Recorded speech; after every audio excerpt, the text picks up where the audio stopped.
It is 7 o'clock. Good to see you this morning. As we approach the fourth weekend of the war in Ukraine, there are reports this morning of explosions in the western city of Lviv. It comes with more accusations from the West that Russia is committing war crimes. We will be speaking to the Armed Forces Minister, James Heapy, in just a few minutes' time. It is Friday, the 18th of March. A series of missiles strike the western Ukrainian city of Lviv. The mayor there says an aircraft maintenance plant has been destroyed. Fake news. Russia's ambassador to the UN tells Sky Vladimir Putin's forces did not bomb a Ukrainian theatre where civilians were sheltering.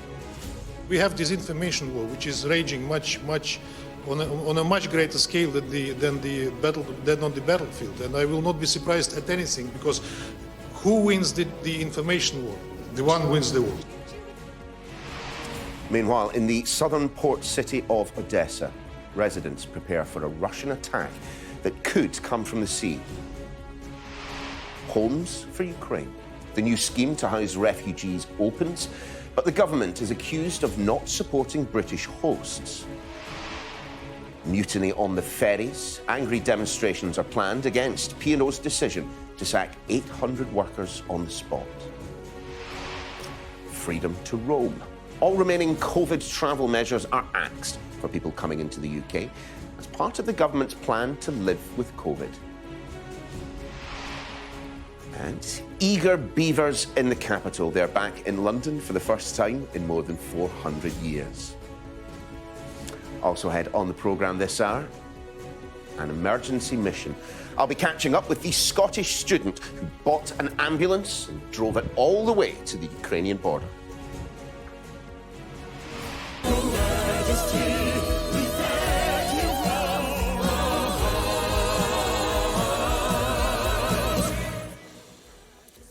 And music for the monarchy. I'll be speaking to the Russian-born royal composer about her new piece for the Queen's Platinum Jubilee and just what her childhood was like growing up in Russia.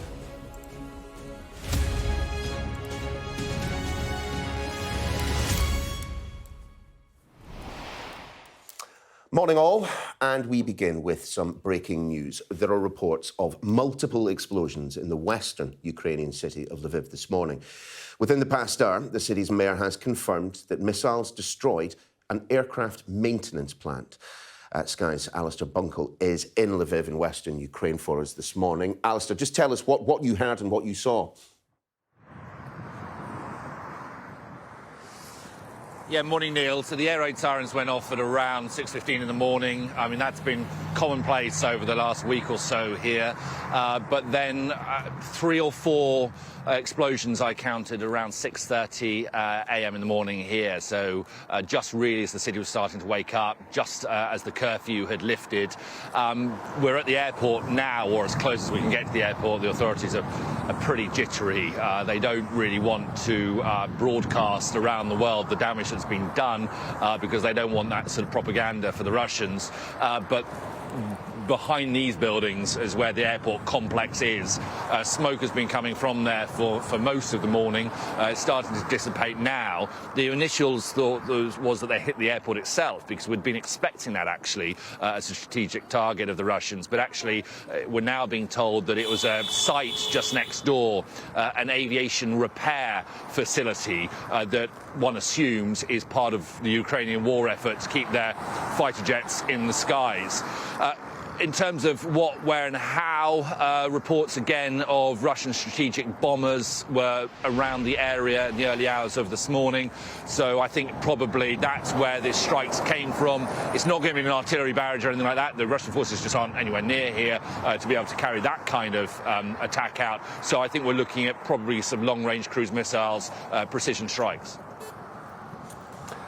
Alistair, many thanks indeed. And we'll have much more from Alistair throughout the programme, of course. But also this morning, Russia's ambassador to the United Nations has told Sky News Vladimir Putin's forces had nothing to do with an attack on a theatre in the Ukrainian city of Mariupol, where up to 1,000 civilians were believed to have been sheltering. Vasily Nebenzia claims there's an information war taking place on a larger scale than on the battlefield. Well, the other main developments this morning. The UK's ambassador to the UN, Dame Barbara Woodward, has told Sky News the war in Ukraine is being characterised by Russian disinformation and that it's important to keep the pressure on Vladimir Putin. The Ukrainian President, Volodymyr Zelensky, has warned foreign mercenaries against fighting for Russia, saying it would be the worst decision of their lives. The Ministry of Defence Intelligence reports that Russian forces have made minimal progress this week and that Ukrainian defences around Kiev and Mykolaiv continue to frustrate attempts to encircle Zelensky's forces. And more than 150,000 people have registered for the UK Homes for Ukraine scheme, which launches today. Our US correspondent Martha Kellner reports from the UN in New York.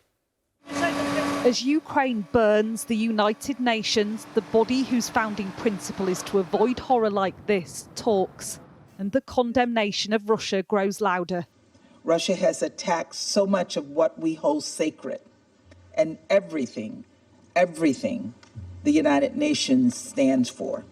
As one of 5 permanent Security Council members, Russia has equal standing here, the power of veto, and for its ambassador, the platform to peddle disinformation. Ambassador, I have colleagues who are out in Ukraine who have seen with their own eyes the atrocities being committed by Russia in Ukraine. You've been in the United States the whole time. Who's more likely to know what exactly is going on? Look, what kind of atrocities are you referring to? I'm talking about narrow trenches in Mariupol with babies' bodies in. I'm talking about theatres in Mariupol being bombed by Russia. The theatre in Mariupol was not bombed by Russia. I spoke about it, and you may refer to my statement. I do not know anything about the trenches with killed babies in it. I haven't seen it. AP journalists have been there. I've seen so many fakes. We have disinformation war, which is raging on a much greater scale than on the battlefield. And I will not be surprised at anything, because who wins the information war? The one wins the war. Do you really truly believe this? Do you truly believe what you're saying? But these pictures tell the true story. This is the aftermath of that bombing of the theatre in Mariupol, where hundreds of people, including children, were sheltering. The British ambassador to the UN says their stories must be told to expose Russian lies.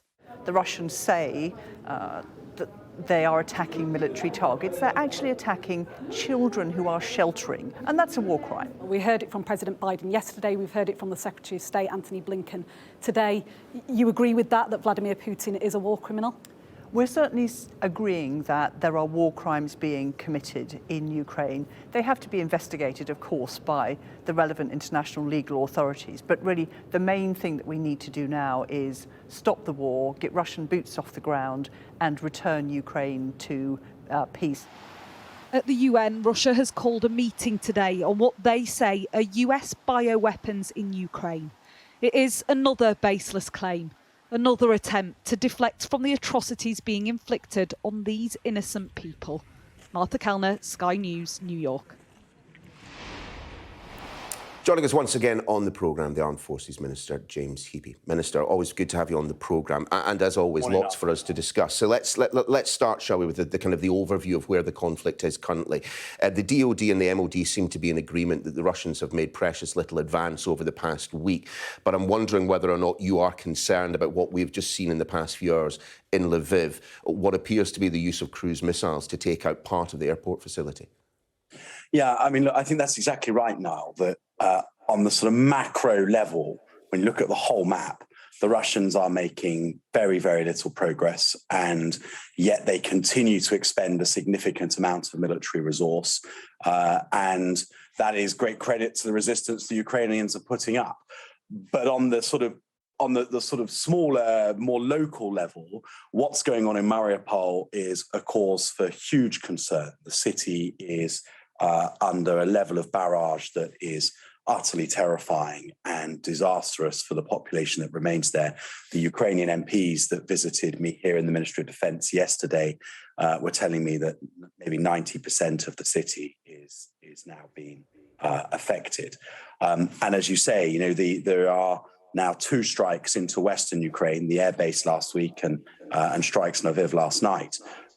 So whilst there's no macro progress, we're very concerned about the suffering of the people in Mariupol and other cities that are under siege in the east, and the fact that Ukrainian supply lines are starting to be attacked in the west.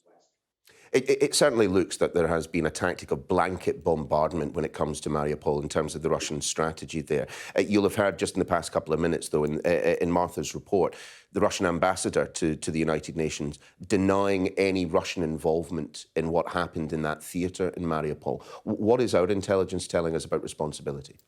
I don't know how the Russian ambassador sleeps at night, because, you know, he stands there and he says that to your correspondent, and it is clear as day what's happening in Mariupol. The Russians are indiscriminately using artillery and missile strikes to destroy a city that they were unable to take militarily. And the resistance that remains in there is courageous. The problem is that Mariupol is probably the worst. It's the one that we're most concerned about, but actually there's not dissimilar things happening in Kharkiv, Sumy, as well, and other places besides. This is a barbaric tactic. You know, the Russians have failed to do this militarily. They thought that they could do it in days. And what it looks like they're going to try to do is to encircle these cities and just then use artillery and missile strikes in order to force the Ukrainians into submission. But the Ukrainians show no sign of doing that, and that's to their enormous credit. Mr. Heapy, you and I have spoken enough times that I know that you choose your words very carefully. So just to pick you up on some of the things that you said there, barbaric tactics, you know, it's clear as day what the Russians are doing there. How does the Russian ambassador to the UN sleep at night? Is this now not the point for us to do what the American president has done and call Vladimir Putin what he apparently is, a war criminal, a murderous dictator, a pure thug? Well, I mean, I've not pulled my punches when I've been on your show previously. I mean, I think that the evidence that is being gathered points very much towards war crimes being committed in Ukraine, and the culpability for war crimes sits absolutely with the leader of the Russian government, the man who decided to do all of this in the first place. But the other point to make, and it's an important point to make, is that it's not just Putin who ends up being responsible for war crimes as and when the evidence is gathered and people are held to account. Every single person in the military chain of command cannot just hide behind the line of they're only following orders. They too are involved in the prosecution of war crimes in Ukraine. This is a stain on the Russian nation. And I know, because I see information about some of the questions that Russians are asking on search platforms. Russians are questioning whether or not the behavior of their president and their armed forces is quite how it's being presented to them on the Russian media. And the answer is it's not. The Russian armed forces are letting the Russian people down. Their president is letting the Russian people down. Given what we've seen in Mariupol and indeed, as you mentioned, in a lot of other places around Ukraine, it does perhaps feel like we're putting the cart before the horse. But people are beginning to talk about how the conflict may well come to an end. And discussions seem to be in part centring around the West, you know, the United Kingdom, France, the Americans and others, somehow guaranteeing Ukraine's safety in the future. I mean, isn't that just NATO membership by another name? I don't think so. I mean, I think, look, we've got to be clear that this can't go on indefinitely. The thing that all of us want is not the endless arming of the Ukrainians so that they can resist, as necessary as that is for as long as the fighting continues. We don't want the Ukrainians to have to lose or to give up their country. But what we do need, clearly, is a situation in which the two sides meet and come to some sort of arrangement. If the West has a role to play alongside others beyond the region in brokering that peace and offering something that the Ukrainians and the Russians can live with, that's fine. But what I absolutely don't think we should do, and I've heard some around the West suggest this, is that somehow Ukraine should be pressured to give up the Donbass or to give up its claim on the Crimea. Those are decisions entirely for President Zelensky and his government. Mm-hmm. It's not for the West to trade away Ukrainian sovereignty. I do want to speak about P&O ferries in just a second, but finally, just on this topic, what are we to make of the fact that a prank caller, a foreign agent, was able to spend 8-9 minutes on a video call with the Secretary of State for Defence at a time when we are actively assisting another country in its war? Well, I think that the Secretary of State has asked some pretty tough questions of the department as to how that was able to happen. He acknowledges very much that it shouldn't have done. But Ben is a guy that understands threat very well. He spent a long time as our nation's security minister before he was promoted to be the Secretary of State. He was acutely aware that he was on a Microsoft Teams call, and therefore he would not ever disclose any sensitive details on a platform that can be very easily intercepted and listened into. And the call, therefore, was pretty bland, I think, from what Ben was explaining to me last night. And when the call started to ask more pointed questions about our intentions militarily in the region, Ben knew full well that that's not the sort of question that anybody would normally ask on Teams. And so he became pretty suspicious and terminated the call. Let's talk then P&O ferries, a huge story, and on any other day it would be our lead story. At what point did P&O ferries, if at all, at what point did they inform the government that they were about to take what frankly some people are describing as employer relations from the 19th century? Yeah, it's disgraceful. I mean, to be honest with you, Niall, as far as I know from colleagues around government, I don't think the government got much more notice than the employees of P&O did. And my great friend Robert Courts, the Transport Minister, was in the Commons yesterday, and I could see from the expression on his face just how angry he was at the way that P&O had handled this, most importantly for the people who were fired. But actually, just it's shoddy to do that and to not give the Department for Transport any notice of the fact you're going to do it. So because the DfT would have wanted, I think, to have been involved in a discussion to try to persuade P&O to do things differently. Is it the case then that there is pretty much nothing that can be done then from a government perspective about those 800 individuals? It's time for them to, seek employment tribunals. So sadly, it is the case that the government cannot force an employer to continue to employ people that the employer has said it doesn't want to employ. But ordinarily, in these situations, a company would come to the government. In fact, often companies come to the government way before they actually need to do anything because they just constantly lobbying for more support. In P&O's case, it seems that they had made their decision entirely under their own steam. And the DfT were told about the same time as the people working for P&O. Absolutely horrendous way to treat their staff. And I know there's a lot of anger amongst ministerial colleagues in the Department for Transport. They're seeing what they can do to try to make the situation better. But the reality is that P&O have made a commercial decision. And as much as we disagree with it, I fear that for those workers, they've been badly let down by their employer.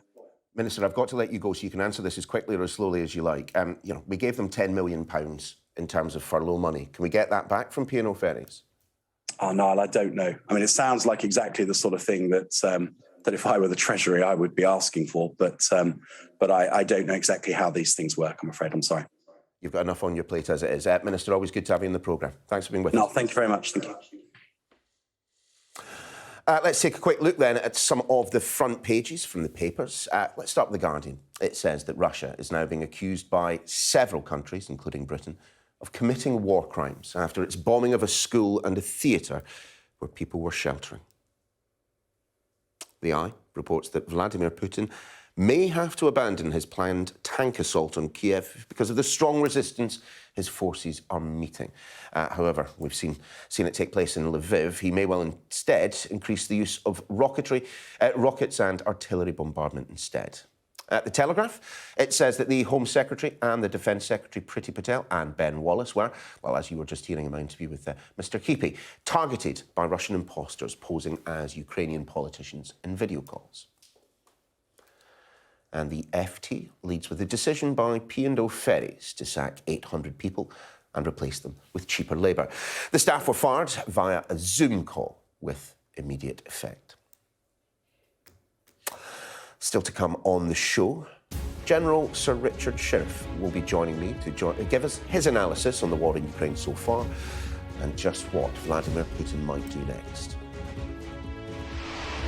I'll be hearing from the Greater Manchester Fire and Rescue Service ahead of their journey to deliver equipment to firefighters in Ukraine. And after P&O made 800 people redundant via video message, I'll be speaking to travel expert Simon Holder. Residents in the southern port city of Odesa are preparing for a possible Russian attack that could come from the sea. Joining us now, Nick Martin, actually in Odesa for us. Nick, good to see you. Looks awfully calm and quiet over your shoulders. I suspect just a little bit further out of shot, perhaps not so much so. Yeah, good morning, Neil. Imagine being a resident here in this city. You know, a month ago, things were perfectly normal, no sign of any trouble at all. And now there are people standing out on the coast, looking out at these small dots on the horizon, hazy little dots, and that's a flotilla of Russian battleships. Imagine that, one of the largest navies in the world staring back right at you. Well, that's what the people of Odesa are facing now. There is some hope, though. There are intelligence suggests to say that there is no evidence to show that the Russian Navy are planning an amphibious attack just yet, although those intelligence reports, I'm sure, will start to change over the coming weeks. But that threat lurks on the horizon for the people of this city, and they just have to live with that for the moment. Just in the last few minutes on the attack in Lviv in the west, the Ukrainian military have said to us that they believe that attack was caused by a cruise missile. Now, for those who don't know what cruise missiles are, these are very sophisticated weapons, long-range, jet-propelled, guided weapons, and that is perhaps proof that the Russians are prepared to use long-range weaponry on cities like Lviv. We were there last week, and I can tell you that city is full of refugees as people have started to move from the east to the west. The mayor last week said it was full, so goodness knows what it's like now. The Russians, we suspect, also see it as a major route in for supplies, and that is why perhaps we have seen that attack from long-range guided missiles in Lviv this morning. Attacks also in Kyiv overnight, and so a lot has happened overnight, significant that Lviv has been struck. Nick, many thanks indeed. P&O ferries, well, as we've been reporting, they have fired around 800 staff without a minute's warning via video message. The company claims it faces unsustainable losses and wants to replace existing staff with cheaper agency workers. Sky's Shingi Marariki is in Dover for us this morning. Good to see you, Shingi. We're going to be expecting some fairly substantial fallout, I suspect, from the decision made by P&O Ferries, and not just as regards those 800 employees. I mean, are the ferries sailing today? Morning, Neil. So the ferries are not sailing today, and it will remain that way over the course of the next few days at least. And to put into context just how angry people are, fallout has already begun. RMT, the union representing staff and seafarers who work for P&O, called it one of the most shameful acts in the history of British industrial relations. Like you say, members of staff laid off over a Zoom call yesterday, and that provoked significant anger and fury among those members of staff. P&O, it's interesting that there are strong legal implications here. P&O took the decision because they say that they were experiencing catastrophic year-on-year losses of £100 million, the impact of the pandemic as well as Brexit and the confusion around the Northern Ireland Protocol, just some of the things that were causing money to fall through their pockets. But that proposal to cut 20 or more jobs must come under consultation according to P&O's own rules. Of course, this is 800 members of staff who are being laid off,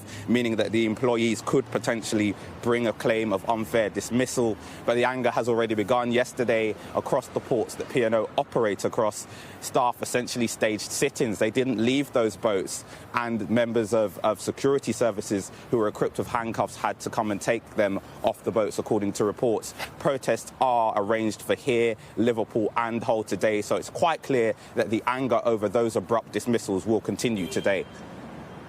Shingi, many thanks indeed. Let's take a quick look at some of the day's other headlines now. And President Biden will discuss his concerns over China's stance about the war in Ukraine with President Xi Jinping later today. The United States is worried that Beijing may soon be providing military aid to Moscow. A report from a group of MPs has concluded that ministers failed to allow Parliament enough scrutiny of the sweeping laws passed to tackle the COVID pandemic. The Coronavirus Act 2020 granted ministers a wide range of emergency powers, including postponement of local elections, powers to shut down schools and order the cancellation of public gatherings. All COVID travel restrictions for people coming into the UK have now been lifted, including the passenger locator form. Unvaccinated travellers will also no longer need to take a pre-departure test and a day 2 post-arrival test. Currently a beautiful day here in Westminster. How is it where you are? Let's find out.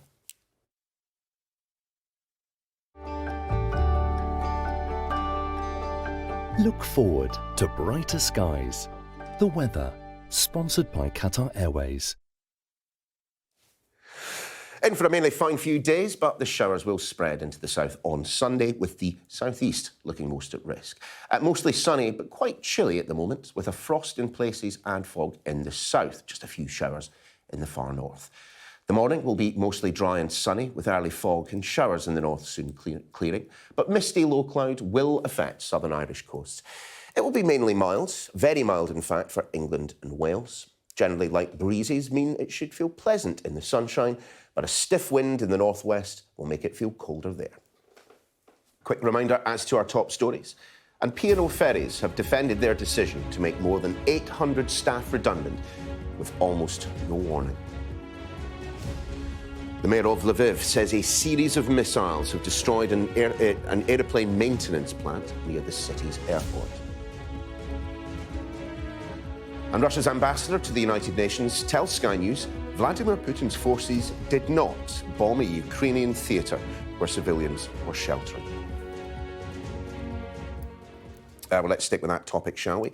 Russia's ambassador to the United Nations has told Sky News Vladimir Putin's forces had nothing to do with the attack on a theatre in the Ukrainian city of Mariupol, where as many as 1,000 civilians were believed to have been sheltering.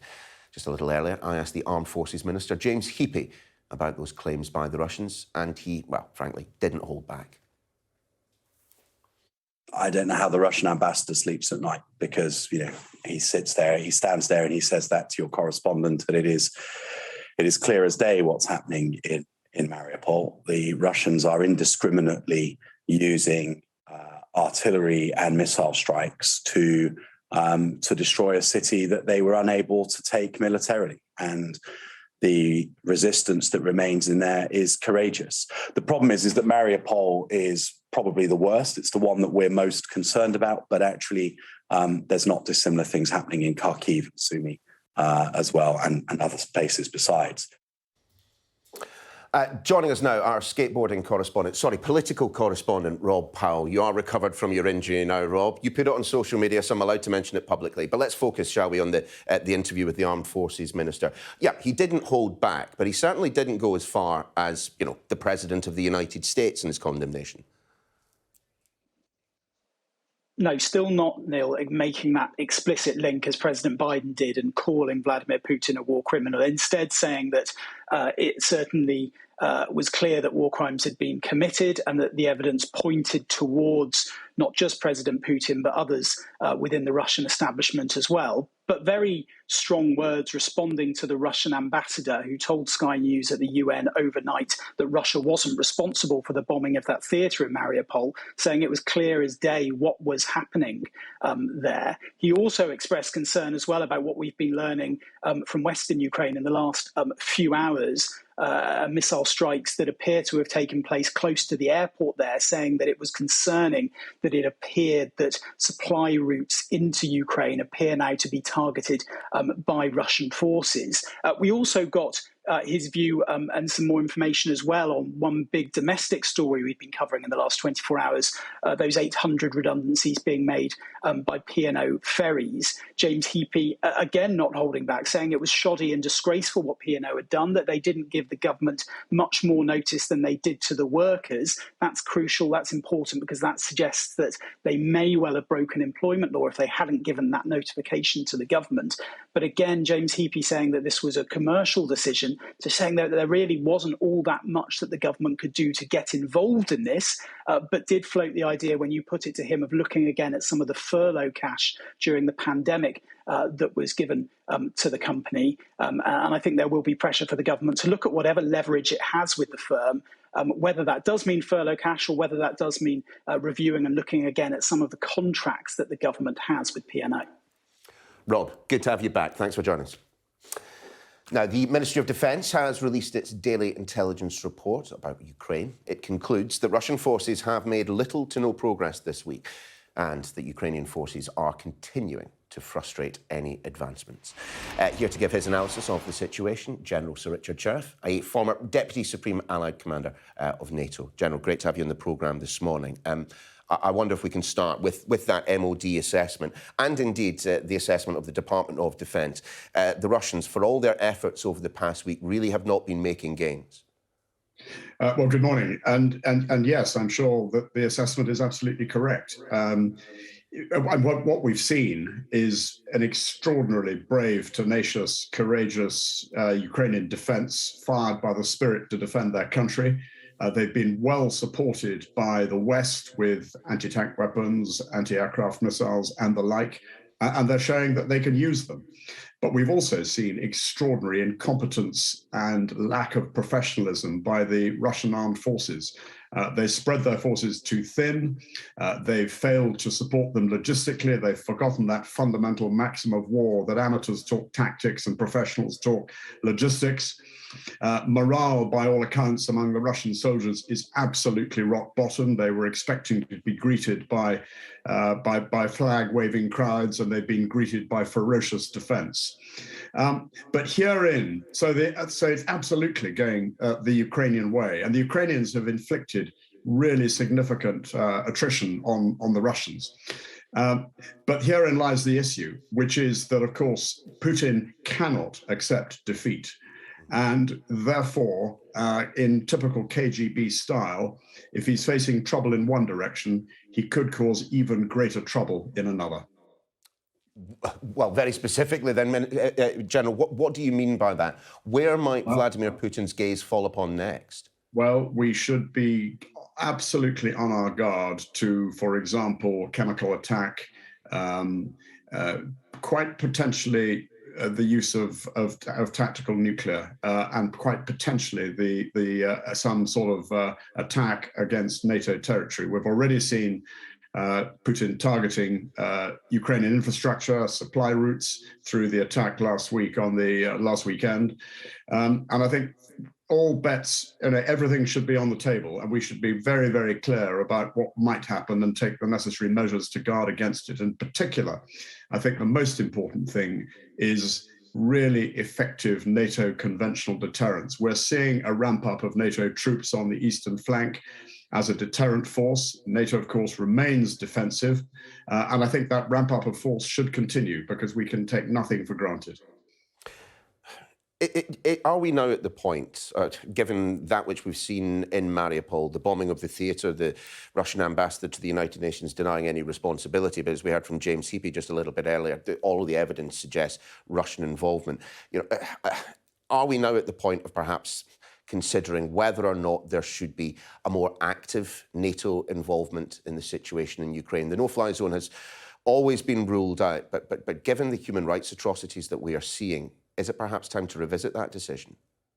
I completely understand the horrified response to the atrocities being committed by Russian forces.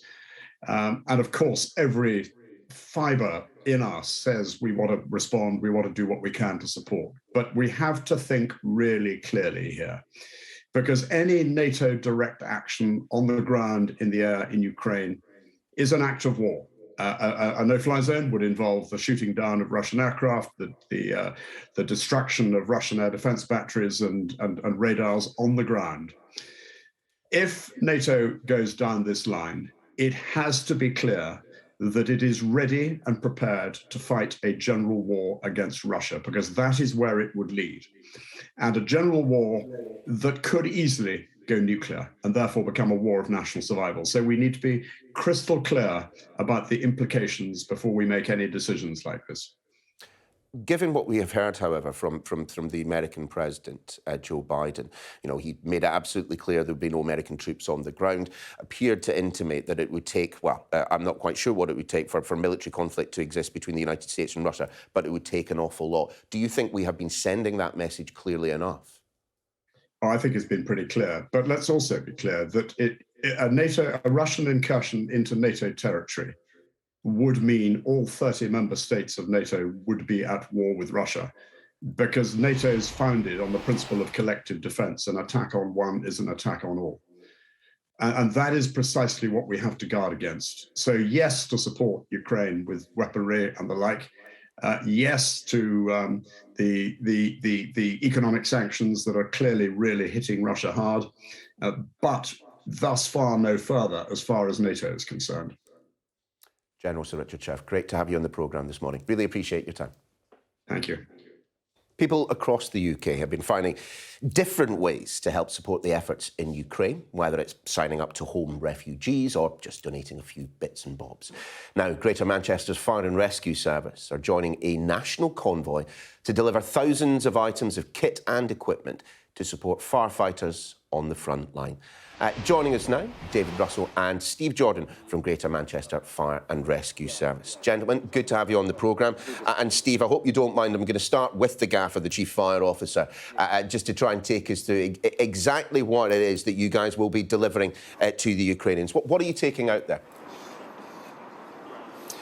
We're forming part of a national convoy, which will see upwards of 20 fire engines and over 5,000 items of equipment, which will be provided to support firefighters in Ukraine. So that is a national response. What we're providing from Greater Manchester Fire and Rescue Service is 2 fire engines, a hydraulic platform and many items of equipment, and we're joined today by colleagues from Lancashire and Merseyside, which will be providing the North-West response as part of the national deployment. Steve, you're actually going to be part of the convoy, I'm told. How are you feeling about the journey that's fast approaching? Yeah, no, very good, thanks very much. There's been a lot of work behind the scenes, so myself, the Manchester team and the Lancashire and Merseyside team are pleased to actually get to this point now and be able to actually get on board the convoy and be able to deliver the aid. Well, we will keep fingers crossed on that. But David, I've known a few firefighters in my time, and the camaraderie that exists between firefighters extends way beyond, national boundaries. If you're a firefighter in another part of the world, you guys will get on. There is a shared experience there. But I wonder how you feel about the bravery, the courage that's being shown by your colleagues in Ukraine, working, as we've said, quite literally on the front line of a war.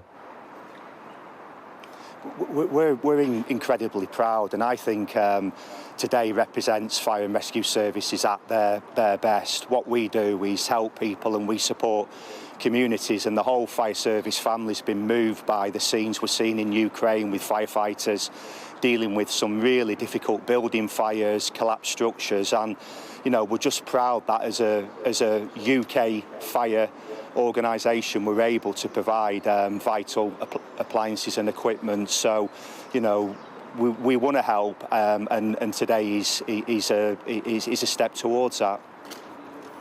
Steve, of course, you won't be allowed to head into Ukraine proper. I'm sure you'll be taking this stuff as close as you can. But is there perhaps a little part of you that might wish to be out there actually helping on the front line alongside your Ukrainian colleagues? Yeah, of course. I mean, as my chief has just said, the firefighters see themselves as a family. Whenever we see a firefighter that's fallen, we feel a sense of tremendous grief. So, The fact that we're seeing firefighters on the front line every day, and that's obviously covered in the media, is something that we all feel strongly about. Of course, we would like that opportunity, but realistically, in this sort of situation and scenario, it's our priority is really to get that aid there.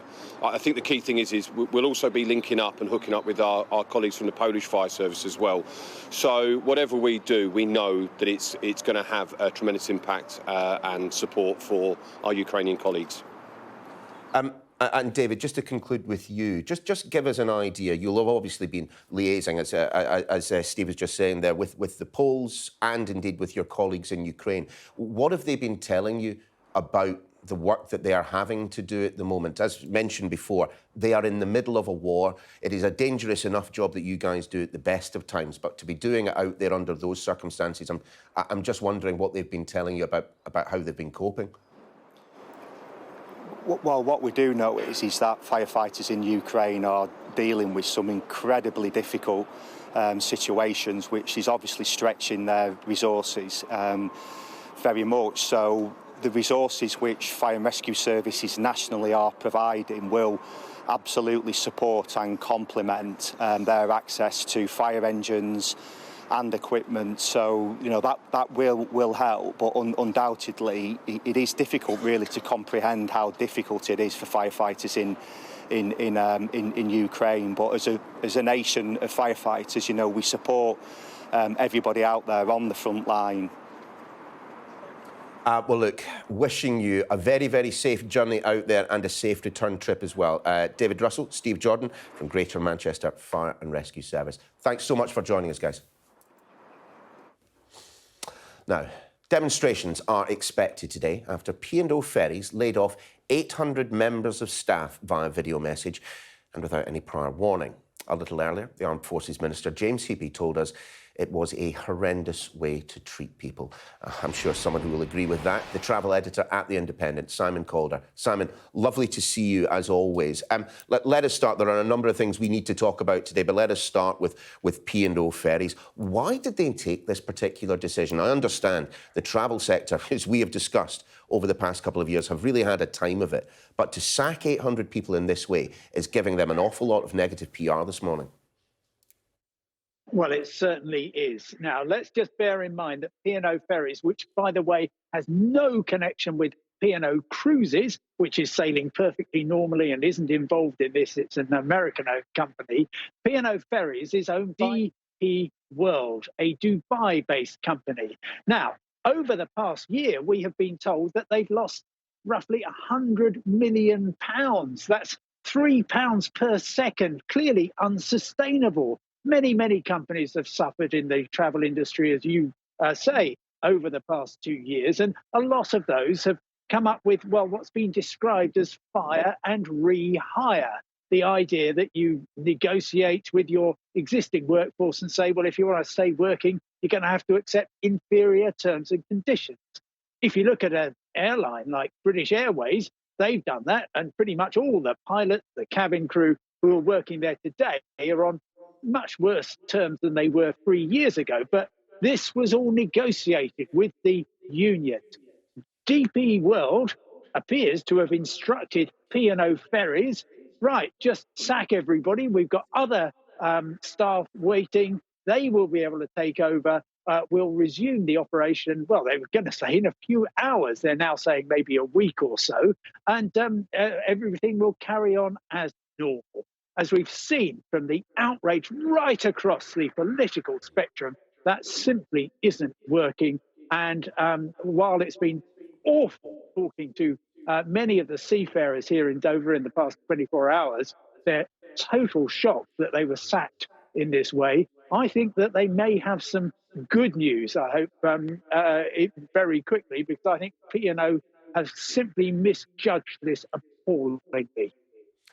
Well, Simon, we will wait and see what the response may well be from P&O. But just in terms of the practical consequences of what we have seen, what does this mean for people who are due to be travelling over the next few days?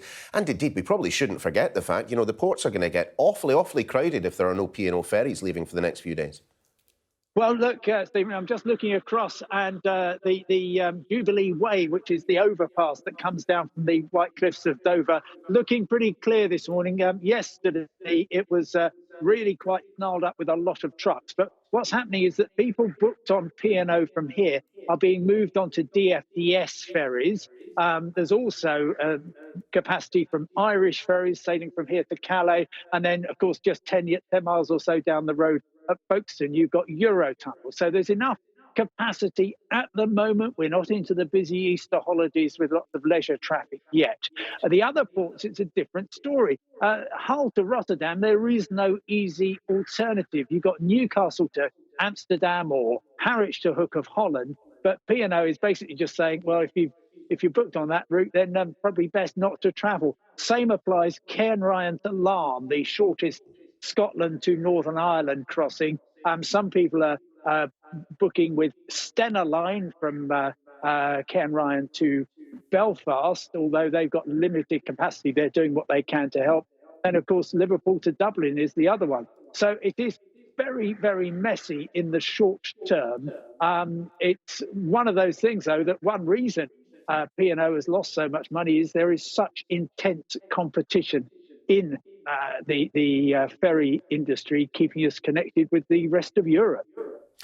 Simon, a word from you on COVID travel restrictions, or indeed lack thereof. Some good news for travellers trying to get away over the Easter. Yes, we have found for almost the past 4 hours, anybody arriving by sea, by rail or by air to the UK no longer has to fill in that pesky passenger locator form. And I think even more significant for people who have not been vaccinated, there is no need to be tested either before you leave for the UK or when you arrive. Now, when he announced all this earlier in the week, the Transport Secretary, Grant Shapps, says you can travel like you did before. Well, I'm afraid it's not quite the same the case, because, of course, the vast majority of destinations worldwide have their own restrictions, and therefore you have to fit in with those rules, whether they're filling in forms, proving you've been vaccinated, taking tests before or you go or when you arrive. But certainly in terms of coming back into the UK, it is now much easier. And you just go back 3 months or so, we still had hotel quarantine. Everybody needed to self-isolate when they got back to the UK. So a complete transformation. The travel industry is, apart from, of course, from P&O ferries, feeling a bit cheerier this morning. And the hope is that other countries are going to get rid of these and we will be able to enjoy something like normal life in terms of travel. But there's still some way to go. There is just a little bit, isn't there? Simon, always a pleasure to talk to you. Looks like a wonderful day down there in Dover. Do enjoy it as much as you can. Thanks for joining us. But you can stay right where you are. Coming up in the next hour of Sky News Breakfast, we will, of course, have much, much more from in and around Ukraine. The mayor of Lviv says a series of missiles have destroyed an aeroplane maintenance plant near the city's airport. The significance of Lviv is it is all the way over in the west of the country, very, very close to the Polish border. We will, at the top of the next hour, be speaking to our special correspondent, Alex Crawford, from inside Ukraine.